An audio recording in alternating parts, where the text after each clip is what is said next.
Hi everyone, it's Jessica Donegan and I'm here to welcome you to 2021 and to wrap up the books I read in 2020. It was sort of an intense reading year for me. I usually read about 50 books and this year I read 133. So that is quite a bit more. What can I say? Reading was a little bit of a coping technique for me this year. And my genre switched up a little bit. Usually, I always stick with fantasy science fiction as my primary genres. Usually it tends towards more horror, thriller, dystopian, post-apocalyptic reads. But I mixed it up and I added in some new subgenres there. I'm really excited to dig into what I found there, what I liked and what I didn't like. I'm going to go over my top 10 favorite reads this year. I've wrapped all my series together, so if I liked one book in a series, I put the whole series together. And the reason I did this is because I read so many series books, and I didn't want it to be like all 10 from this series as my top 10 reads this year. I wanted a little bit more diversity, and I wanted to recognize a larger span of what I was reading. But before we get any further into it, I just want to say hi again. If you enjoy these videos, please hit the like button and go ahead and subscribe. Leave a comment in the comments. Let me know what your favorite book was of 2020. Maybe we've read the same things, or maybe you have something to recommend me to check out for 2021. Number 10 on this list is the Kingmaker series. Avery Ellison is an author that I found in Kindle Unlimited this year, and she has a ton of series. And they're all different kinds of fantasy stories that have female leads. This one, the Kingmaker series, was my favorite, which is how it came to this list. The Kingmaker's War is a 10-book series, and it features Brienne, a rambunctious and mistreated orphan who gains the power to speak to dragons. And she's forced into a quest to help overthrow the usurper king and restore the true king to the throne. This is a really cool idea, first of all, because Brienne is very outspoken, and she has like some lockpicking and knife wielding skills. She steals and eavesdrops a lot. So that sort of makes her an interesting and compelling character even in a feudal setting. And this is like a medieval feudal setting. And she's sort of strong-armed into some situations. The first book and a half, the rebels keep her mostly tied up or otherwise captured and sort of force march her into this quest. She gets the special potion that makes her able to speak to dragons by accident. She kind of steals it while trying to save her cousin, who's the only person who's nice to her, from what she believes is certain death. So it's great because Brienne is really personable. You like her right away. She has a distinct personality that you know is going to be rebellious and fun to follow. And she has a whole bunch of like other characters in the story as well that are distinct and interesting. The reason that Kingmaker's War is a little bit lower on this list than some of the other series is because I felt the quality is strong in the front, and there's still a very quality series in the back third as well. The problem for me is how the story started out as being a story that was about Brienne. It was close, it was a personal character journey, quest sort of scenario. And it really bridged out to be more political, Game of Thrones style, multiple perspective, multiple pieces on the chessboard. And it just wasn't what I signed up for. I still was invested in Brienne. I came to like some of the other characters, some of the subplots. But when they first were introduced and started taking over the majority of the book, I was pretty annoyed. And a lot of times I ended up skipping those parts just because I was like, well, I've been following Brienne this whole time. This whole book was about her, and now less than a third of the book is about her. It wasn't what I was expecting, and not in a positive way. So I still enjoyed the series. I still think it was good. And it's interesting from a writer's perspective because I think that Avery Ellis wrote her story this way in a reaction to what the fans wanted. I just happened not to be one of the fans that she was catering to. Number 9 on this list is going to be Gild, which is by Raven Kennedy. It's book 1 in a series, and the second in the series is actually going to come out in a few weeks in January, late January. So it's a perfect time to pick it up if you haven't read it before. This series is also set in a feudal times. It's a fantasy setting.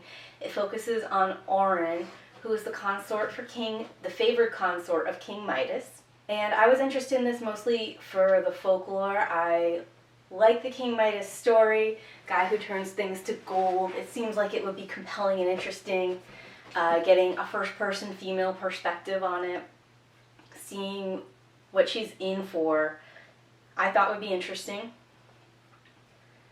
The story is a very slow burn. I felt that it really paid off at the end. The back third of the book reads very quickly. Some things that are frustrating throughout the book start to come together.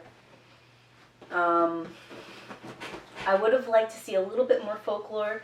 So far we just have King Midas. I haven't seen any other traditional fairy tale folklore characters, and I would have liked to see a little bit more play in there.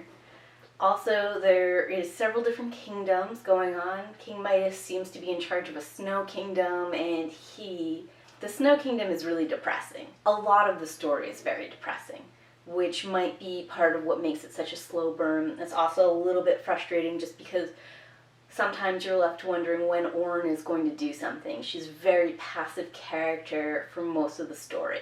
The other thing that for me was less than pleasant is the Midas and Orrin romance doesn't make any sense to me, personally. It was interesting to watch. Like, I wasn't invested in it succeeding, but it was like this disaster that I was really enjoying reading about. Not ideal for a romance novel, because I think this was supposed to be romantic. I think there were some explicit scenes in it, and I think it was supposed to be hot and bothery, which I didn't feel that way about any of the explicit scenes. And there was no longing for me for Midas. There was no wish the two would reconcile. Every time a new male character is introduced, I was like, is this the one who's good? Is this the guy who I'm supposed to root for? You know, because I do know it's a romance, so I'm looking for, like, the love triangle, or I was looking for, like, the good guy to come in and save her, since Midas is not it for me. Even though I don't think it works as a romance, and it is very slow and a little bit frustrating the first two-thirds, the last third was really good, and it left me on a high note where I just want that sequel so much. I'm so excited for the new book. I can't wait for it to come out. So that's how Gild ended up at number 9. I will say, for some readers, there are some trigger warnings I would want to put forward for anyone who is looking to read this. Besides the fact that it has explicit scenes in it, there's also grooming of a minor, non-consensual explicit scenes. There's not direct rape. Actually, nope, there is rape. And there's non-consensual rape, sexual assault. But other than that, I would read at your own risk. And also there are relationships that are troubling in the story. So if none of that is your bag, this might be one to skip. But otherwise, I would say that Gild is a fun read, and it's intriguing enough. It made me very excited for book 2, and it's coming out in a few weeks. So go ahead, check that out on Kindle Unlimited, and let me know what you think. Alright, number 8 on my list is going to be The Phantom Orchid by Mercedes Jade. So this book is an urban fantasy, and it was my first ever reverse harem book. A reverse harem, for anyone who doesn't know, is when you have a female lead who has 3 or more love interests, and she's dating all of them at the same time. And as far as I've read in the reverse harem, it's consensual and everyone knows, so it's a polyamorous relationship. And sometimes there's dating within and sometimes there's not. In this book, everyone was just dating the main character. I didn't know how I was going to feel about that. It's something that Amazon has recommended to me on multiple occasions, and I see a lot of other readers looking at. And it turns out there's a lot to like about a reverse harem. First of all, you get a full personality on the female lead. In this case, the female lead has a very strong arc. She starts off as an assassin, a trained assassin, and she escapes the people who are manipulating her. And eventually she comes back to these men who, they were not part of who was manipulating her. I feel like I should mention that. She comes back to these men and she creates a family relationship with them and overcomes her past. So that was great. It was, she had a traumatic beginning in life and a traumatic middle, and there's just this healing that happened that brought her clarity and apparently a lot of menfolk to love. So Phantom Orchid offers a lot. It gives us a full story arc on our main character. It gives us about 8 different opportunities to see her fall in love, and it lets us see her character develop with these 8 different guys. And while it is a romance novel, and the relationships are a huge part of what's happening in the story, Phantom Orchid is more than just a romance novel.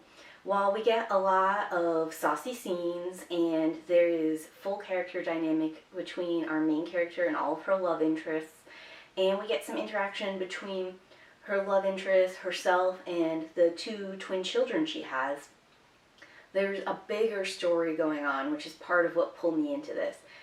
And the story is really good. Mercedes Jade, the author of Phantom Orchid, does a great job world building. She creates a full lived-in world. It's modern day urban fantasy. Part of what I haven't mentioned here is all the characters are dragon shifters, and they're living secretly among humans. So that's an interesting dynamic too. It gives us a whole span of powers. Each dragon has their own creative power, and it fits certain uses and needs, and it's fun to learn what each dragon's power is, and it's fun to see them use it in this world. Another thing that's really fun about this story is that we go on a full ride. I've already talked about the main character's journey, but there's an emotional journey for everyone, and there are stakes and consequences for people who've done wrong in this world. Like Gild, there are a lot of spoilers. There are a lot of trigger warnings in Phantom Orchid. Unlike Gild, even though it's more graphic and there are more trigger warnings in this book, I think Phantom Orchid makes better use of these moments. So there is non-consensual sexual acts, there are rape, there is a lot of different kinds of violence. There's grooming of a minor. So there's lots of things that could be troubling for readers, but they build on this, and they always portray these acts as heinous. In Gild there was just less, I could see that these acts were happening and that they were bad, but the book doesn't treat them that way. And here in Phantom Orchid, no one ever pretends that the non-consensual acts, that the rape, that the grooming of a minor, that the slavery that's involved in this story, no one thinks these acts are good. They're all portrayed as bad and evil and wrong, and people who commit these acts have consequences, or the good guys seek consequences for them. And emotionally, the journey that this creates for our characters also feels earned, because they're starting at such a low point, coming up through the ranks, and each little step along that way feels more earned and feels more rewarded. So that's why Phantom Orchid is above Gild, and it's also why it's here on the list. It's great for the emotional feels if you can get over those trigger warnings, and it's a lot of fun. I know reverse harems won't appeal to everyone, but I would say if you've never read one, to give it a try, and that this book is a great start. Number 7 on this list is going to be Ninth House by Leigh Bardugo. I've already created a workshopped it over here on the channel where I detail what I like and what I didn't like about this story. So I'm not going to get too far into it, but what I will say is that this is a great urban fantasy with a gritty female lead, and that it is by a popular author. It was on Kindle Unlimited earlier this year, which is how I came by it. You could definitely pick this one up at your local library because it is by a well-known author, and it's worth a read. I don't know if $11.99 for an ebook is in your Kindle budget. If it is, you might enjoy this as well. The reason it's here at number 7 instead of lower on the list is some of the things like technical writing, the copy editing and the technical writing, the prose, the style of story is just overall better in Ninth House than some of the others on this list. You can tell that someone went through this several times before it was released. I actually think some of the books that I rated lower have better overall story and plotline, better pacing, and better characters, if I'm going to be honest. Alex Stern is a very compelling character, but she's the only one in that story that's interesting. where some of the other stories, like in the Kingmaker series at number 10 or in Phantom Orchid at number 8, those books have better overall characters. And I think the journey those characters go on is better. But overall, just the quality of writing elevated Ninth House up here to 7. I'm less excited for this sequel than I am for Gild. Ninth House left me on a low, where Gild left me on a high. But the overall journey in Ninth House is better than the journey in Gild. So that's how it ended up here on the list. It is a popular book. There are a lot of reviews. If you think this is your kind of story, go ahead and check it out. This story, like many of the others in the series, does have a lot of trigger warnings. Watch out for those, and I would go ahead and read up on that before you get too far into the book. Number 6 on this list is the Crow Investigation series by Sarah Painter.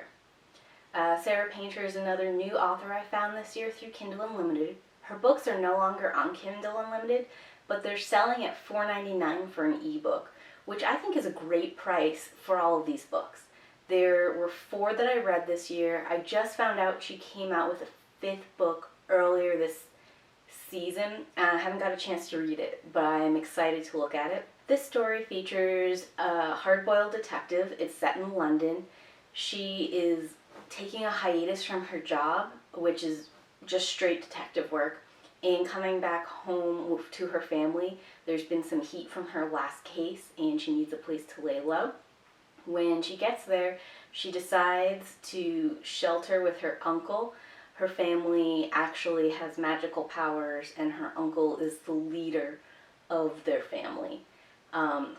It's been a while since she's been at home. Her powers are not very impressive, which is part of why she was able to leave. But coming back home at this point entangles her with the magical situation that's going on, and she ends up doing a lot of detective work between the 4 main magical houses, trying to uncover murder, theft, manipulation of regular people. This is an interesting urban fantasy because the locals sort of know about the different powers at play here. They have rumors and history that's related to the 4 houses and sayings that go with them. So some people here believe in the magic and are aware of it even though they don't have it. And some people, this magic is still just like a funny myth or like a trait that you could play off. Our lead and all the people with magic have to keep it on the lowdown a little bit because they can't just be creating crazy scenarios that are unbelievable in public. And their magic isn't the kind of magic that would do that. There's no fireballs here or exploding objects. One of the families, for example, has the power of persuasion. Another family is able to sense impulses in other people. Our main lead, she can see ghosts. And she has this coin that she can make appear and disappear at will, which she could use to be really creepy and to be very obvious. But because sleight of hand tricks are common in our world and in the world of this book, most of the time people let it go. They think it's a magic trick that she's doing. The story is well written. The main character is quite believable. She has real connections with her uncle, with a love interest, a cop who's on the force, and with a ghost in her flat. I think the strongest parts of this story are the plot. It's always moving forward. It's very twisty. Even though our lead knows some information we don't, because she has this cop love interest, she ends up having to explain some of that to him. Which I think is a clever way to use the love interest to help drop exposition, just the parts he needs to know to keep moving forward. And there's a lot that she and the other players don't know. It's been lost in history, and they're sort of discovering different magical artifacts or different elements to their power together. So that's really cool that the learning about the magical system is tied into the mystery of the overall story. The one thing I think that really holds the story back for me is there's a lot of dream sequences. And dream sequences, to me, are usually pretty boring. There's exceptions to that, like Inception, for example, is all a dream within a dream and is used in a clever and interesting way. But generally speaking, dreams, even prophetic dreams or dreams with imagery that's meaningful to the story, are just not my thing. And to be honest, I skipped a lot of these books because I didn't read any of the dream sequences. I read the first 2, and when I saw that these were dream sequences and this is what was going on, I just wasn't interested. I think the author used these to keep different characters and elements of the story that were going to come back in the reader's mind, but I just don't think it was necessary. Like, one of the reoccurring dream characters is our lead's cousin, who is a little bit crazy and evil and escapes. The dream sequences are sort of playing off the idea that maybe she's not that crazy and evil, and maybe the two of them are going to team up later in the series, which would be cool. I thought that even without all the dream sequences, I thought, oh, she's gonna get away, and later she's gonna come back. We're gonna find out that this power structure isn't quite what we imagined. Our lead's gonna have to topple a couple things, and once she topples it, to maintain everything, we're gonna need this girl to come back and help her. And the two of them are going to grow together, and it's going to be cool, which we have not seen, and I don't know if that's what happens in this series. But from the skimming of the dreams, it seems to me that the dreams are intentionally leaving that option open. And since I got all of that just from their interaction in the first book, I just don't understand why we need these dreams. Every time I skimmed one, and it was sort of implying that, and our character doesn't remember the dreams when she wakes up. So now there's this problem that, like, I know information she doesn't know. And that's never a great move tension-wise, because it means at some point in time, our character is going to have to discover this information I don't know. Discover information I know that she doesn't on paper, which is going to be repetition for me as the reader. But overall, the books are really well done. There are some minor copy edits that I caught in the stories, but given that it's an independent publisher, given the size of what appears to be Sarah Painter's audience at this point in time, and given the speed at which she's able to bring out these books and the overall quality of plot and character, they rank here almost at the midway point.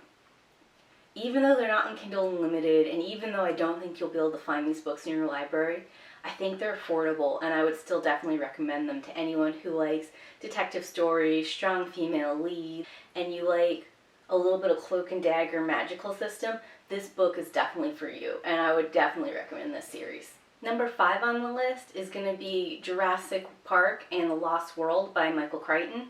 I've always wanted to read these books, and this year I got the chance to listen to them on an audiobook. And they were great. They're everything I hoped they would be, and maybe just a little bit more. They're exciting, they've got great characters, they have all that magic and wonder of the original Jurassic Park. And the take is just a little bit different too. Jurassic Park as a movie is pretty faithful to the book in most key ways, but it's different enough that it was interesting to see the original take. It was even more interesting to read a sequel that was written at Spielberg's request, so he could make a Jurassic Park 2. So both stories are really great, they're very exciting, they have full characters. If you're into science fiction, if you're into dinosaurs, if you're into cloning technology, all of those things, I would think this would be your book. Both these books. They're both very popular, they're easy to pick up at your library. I would definitely recommend if you have an opportunity to check them out. So number 4 on this list is going to be the Darkest Flame series by Kate May and Anne Denton. This book is about a teenage girl who is in love with a guy who doesn't like her. Doesn't notice her, I should say. So Halloween night, she uses a fake love spell trying to get him to notice her, and what she does instead is she accidentally summons 5 demons whose job it is to grant her wish. This was a really funny story. It's another reverse harem. Eventually our main character is meant to fall in love with these 5 demons, and the way that they explain this is that these demons work in a group, and the group has what they call a center, and the center is the romantic interest for all 5 of those demons, and it's the same in angel circles too. So that's just how they set up the reverse harem, how they justify it, which is something you'll see in a lot of these urban fantasy, romance, reverse harem stories. They won't just be together randomly. There'll be some kind of cultural justification or magic justification. The story is really funny. It has 2 right now. It's an ongoing series. And the second book does leave you on a little bit of a cliffhanger. But it's so funny. I usually don't like school stories, and this is about a girl going to high school. But they just made it the most ridiculous that it could be. One of the demons poses as a classmate, another demon becomes the guidance counselor, and another demon becomes becomes the gym teacher, and the 4th demon becomes the pop quiz essay extracurricular guy. And it's really funny that they take over these roles, and just the execution of it and the kind of romantic push between all the characters is funny. And the 5th demon, he's not in the school. He just like crashes in there sometimes posing as a kid and pulls her out to play hooky. So he's kind of like the bad boy demon. They have a scene where they accidentally kill one of her friendly associates, and they bring him back as like a zombie and treat him like a dog. It's these things, they sound really absurd, and they are, but they jump the shark, and it goes to the point where it's funny. You know, it's not a book that you take seriously. It's lighthearted, and it's fluffy, almost cartoony, but it's just fun. It's like a fun journey that you go on with her. Our main character herself is very quirky too. She says a lot of her thoughts out loud, and seeing people's reactions to some of those outrageous thoughts is really quite funny, and she doesn't mean to, you know, and she's surprised when people are reacting to her internal thoughts. Sometimes she's like, oh my goodness, these people can read my mind, and then they're like, no, you're just talking. And she has that anime girl moment, which is really funny. The other thing that's cool about these books is the first book has almost no romantic scenes in it. It's all just character building for the first book and setting us up in this world, letting us know these characters, letting us know their likes, their dislikes, their wants, and things that they would avoid. And then the second book delves into like the more romantic areas and some problems that arise from that romance. And it's just, in the romance category in general, something I tend not to like is that people jump into bed very quickly. You know, the part that I like in a romance, or the part that I would like in a romance story, is the chemistry between the characters. Like that getting to know each other, finding a real connection, seeing how those personalities interact, how they integrate into each other's lives, those parts that are more real day-to-day sort of things. So building that is great. And there's a lot in a story with like a human-demon relationship that they have to negotiate too. The demons aren't as used to living on Earth as she is, and they don't have the same kind of care that a human would. So there's a lot more to negotiate there too than just a human-on-human romance. Overall, these are both on Kindle Unlimited, and they're very easy to read. I would go ahead and pick them up if I were you. They're funny, and they're just a little bit spicy in the second book. Number 3 is going to be Gild, Codex, Demonized by Annette Marie. Now, Annette Marie is one of my favorite authors on Kindle Unlimited, and probably one of my favorite current authors in general. Her writing style is phenomenal. My favorite in her catalog is going to be the Red Winter series, and I would check that one out first. It beats out Gild, Codex, Demonized just a little bit, but it does beat it out. The story there is just a little bit more epic than the story that we're telling here. But Gild, Codex, Demonized tells a more intimate story about our main character whose parents have recently passed away, and she's living with her uncle, and she's facing a lot of hardship because of that. Her uncle is a little bit dismissive towards her. She can't go back to school she was attending, and he's doing magic that is illegal, number one. Magic is known by some people in this universe and not by others. It's an urban fantasy like that. And the people who know about magic have laws and regulations regarding it. And the magic that he's doing is a summoning magic where he summons demons and enslaves them. And apparently it's legal in some cases and not in others. And the way he's doing it is shady and nefarious, which is hard for her because it's illegal. But it's even harder because her family were all summoners, but her mom, who is the uncle's brother, had given that up and had said to stay away from magic, period. It's not good for you. So she's facing some fears about magic, as well as dealing with the fact that what her uncle's doing is not in the up and up. And a lot of people in the house are very suspicious of her. She doesn't really want to be there, but she's stuck there because she doesn't have anywhere else to go. Her uncle sold her parents' house on her and won't give her the will or whatever belongs to her in the will. And he keeps saying that it's for her own good and that he's taking care of her, and her character just doesn't know what to believe. Enter her snooping in his office, and she finds a demon circle and eventually ends up befriending a demon named Xylus. And the two of them go on adventures together for the rest of the series when she helps him out of this demon circle. The chemistry between the human and the demon is really great. There's tension right away, although not necessarily romantic tension, which is good. You want to build slow and get into that. But just two different cultures, the fact that she doesn't know a lot about demons to start with, but she has been told that not to trust them and that they're very scary. And Xylus doesn't know a lot about people. He's been pulled from his realm against his will. We get a first-person story, all from Robin's point of view. Robin's the main female lead, and that works very well. Her character's pretty well established as a slightly innocent do-gooder, and that plays well with Xylus, who is innocent in his own way because he doesn't know what's going on in the human world, but he is out for himself, and we come to find out better reasons for that as time goes on. He's not just a selfish demon or whatever. This is pretty typical of these kind of stories, that we start out posting the demon as just purely a selfish, out for his own gain creature, and slowly as we come to find more, we realize that he has good reasons for that, and that sometimes his way of approaching problems is better than the more selfless way. So that's all interesting. The plot, which I don't want to get into too much because it would end up being very spoilery. The plot is really good.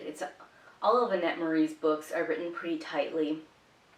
There's usually good forward movement, and this series is no exception. There's great forward movement, and the plot and the character development pair well in this story.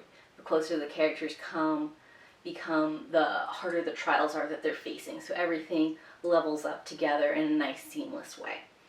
And the fourth book just came out this year, and it completed the series.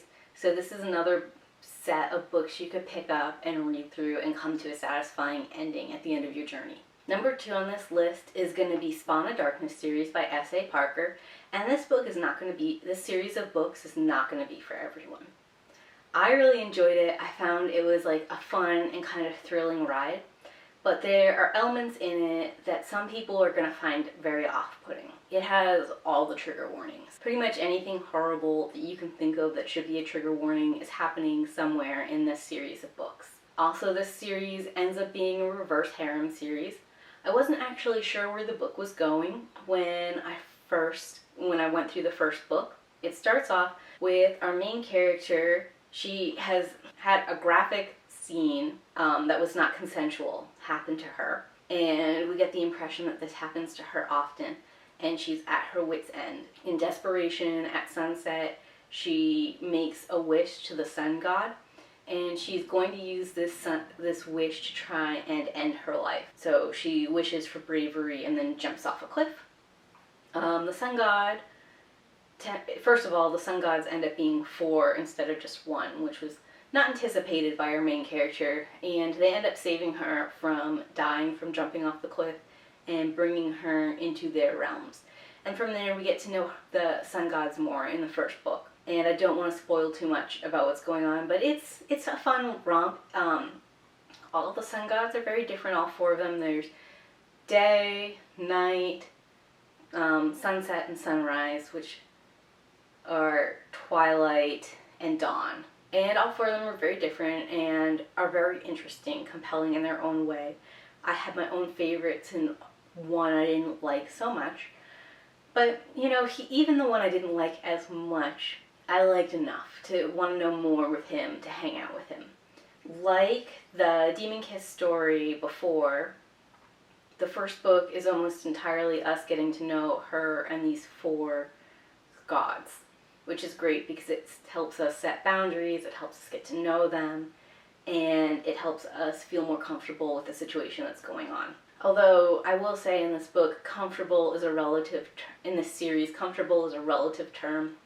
Our lead character is an ex and current harem worker against her will, and it seems that almost everyone who works in the harems is working there against their will and has been brutalized in some way and continues to be brutalized in some way. You know, that element in and of itself is going to be a major turnoff for a lot of people, and it's overused in literature in general, but I will say that this book made the most of that setting. I felt like the situations that were happening, I understood why they were happening, and the trauma that resulted in them made sense to me. Our own main character, one of the things that has happened to her because she has been exposed so early to sex and it's been non-consensual and she's pretty much been sexualized her entire life, is that she thinks of things in a very sexual way. You know, so there's a lot of inappropriate jokes and inappropriate internal monologues happening. Anything that's even slightly phallic she refers to as a penis in some way, shape, or form. And it's funny, you know? It's that dark, humorous, funny. You wouldn't want to be caught listening to it on an audiobook, and you probably wouldn't want to explain it to a close family member. But that, like, protective nature she's created where everyone has sexualized her, so she's just going to sexualize the whole world and anything that's happening at any given point. It ends up being very comedic, and especially in scenes that are particularly dark or particularly hopeless.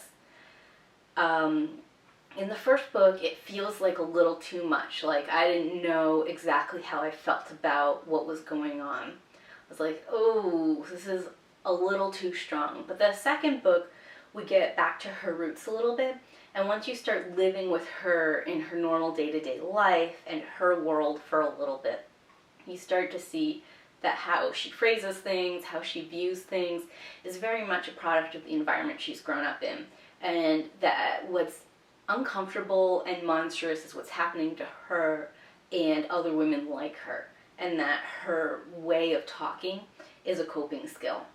And it's not a coping skill that everyone in the book has. Each of the women that we get to know, and we get to know 2 or 3 others, has their own unique way to deal with what's happening to them. And they feel, the way they feel about it, while all of them don't like it, they express that and handle it in different ways. So if you're looking for a story that is dark but also funny, and if you feel that you're up for a story that tackles some of the least comfortable human topics possible, but also shows resilience and triumph, then this story might be for you. I love S.A. Parker's writing style. Her writing style is so much fun. Everything flows really smoothly. There's a right level of description. There's something unique about it that I've only seen in her writing, and that's really part of what brought this up to number 2.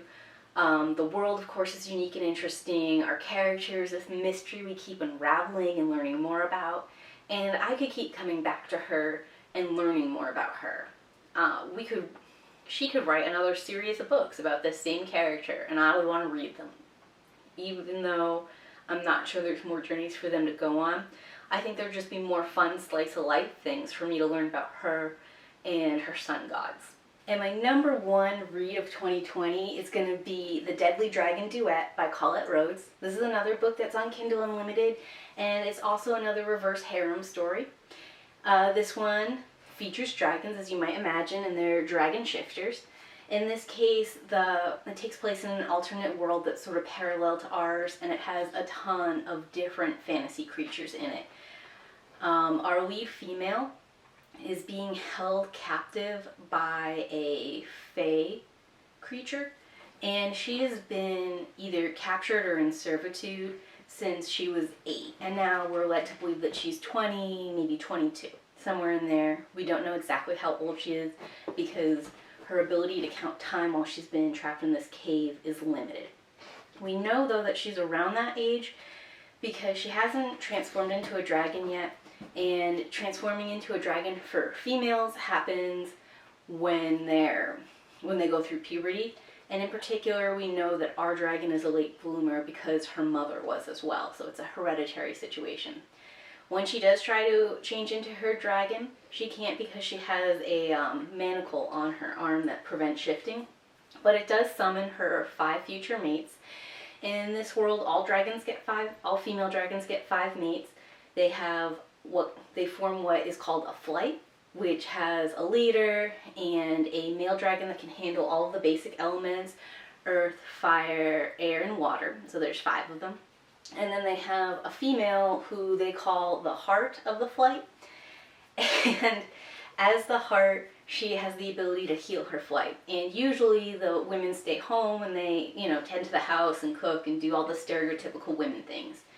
Our dragon, when she's saved by her flight, is not super happy about it. She has been imprisoned a long time, and before she was imprisoned, her family was murdered in front of her, and she has some unfinished business avenging their murder that she knows her flight is not going to let her tackle. So right away, there's her trying to deal with the trauma of imprisonment, and there's also her trying to deal with these overbearing territorial menfolk. So there's immediate conflict between the group. And it's really just a great story of her overcoming and these men adapting and learning that what they had perceived or imagined was true about their future mate is just not the case, and that they would rather see her happy than follow traditions. I don't want to get too far into full plot spoilers, but it's a really excellent book. Like I said, I read both of these multiple times this year. And I just enjoyed them so much. The story comes together almost perfectly. I really enjoyed the characters. I liked how the characters interacted. It probably wasn't objectively the best book I read, but it was the book I liked the most. That's my 2020 year in book, the 10 that I liked the most. I have a bonus 11th one. I finished the Rough Magic series this year. It came out in January. And it might have had a chance to rank if I had read the entire series this year, but I just read the last book in it. And this is a series that set modern times in our world where there is an apocalypse-style event that happens from magical creatures breaking into our world, and it takes away all of our technology. And then we have to learn to live without technology, and we also have to learn to live with these new magical creatures that are in our world. The book's really interesting. The series of books is really interesting and compelling. There are some things that I think are done well and some things not done so well. The problem for me with the book, and why the series as a whole and why just this one book alone couldn't rank, even though it's an honorable mention, is because the last 2 books in this series for me really fell flat. Really weren't working well. They continued to play on all the things that weren't working well. So just reading the last book in this series and that book being a letdown nudged it out of the ranking for my top 10 this year. But overall, I would definitely say the Rough Magic series by Jenny Schwartz is a great series. It's for young adults / new adults. It sort of has a crossover ability, and it has a lot of sweet and interesting moments in it. And the plot is very interesting. Just the whole setup and what could be happening in that world is very exciting. So hey, it's the end of the video. Thanks for sticking around. If you enjoyed this and are looking for more different book recommendations, especially if they're fantasy or science fiction in nature, please go ahead and subscribe to me for more content like that. Hit the like button if this helped introduce you to any new stories. And let me know what your favorite book of 2020 was, because I am looking for recommendations in 2021. And just to keep you guys informed, there's more coming up content-wise here on my channel. I'm not quite done talking about 2020. 2020 was the first year that I read Dune. And as you noticed, it's not my top 10 books, and I'm coming out with a full review to explain why Dune didn't make it on the top 10 for me. And another thing that's coming up is I watched Wonder Woman 1984 this year in 2020, and I feel like there's a lot that we could workshop on it. So we're going to have a surprise movie workshopped it on Wonder Woman 1984 coming out this year as well. And as you guys know, I update every week on Wednesday, so just keep an eye out, and those particular videos should be coming out in the next 2-3 weeks. Thanks! Bye!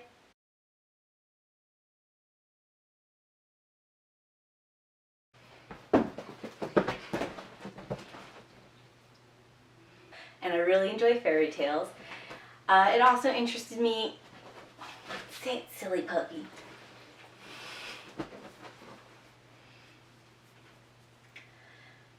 Come on, lay down. Oh, Willow. Willow. Can you lay down? Can you lay down?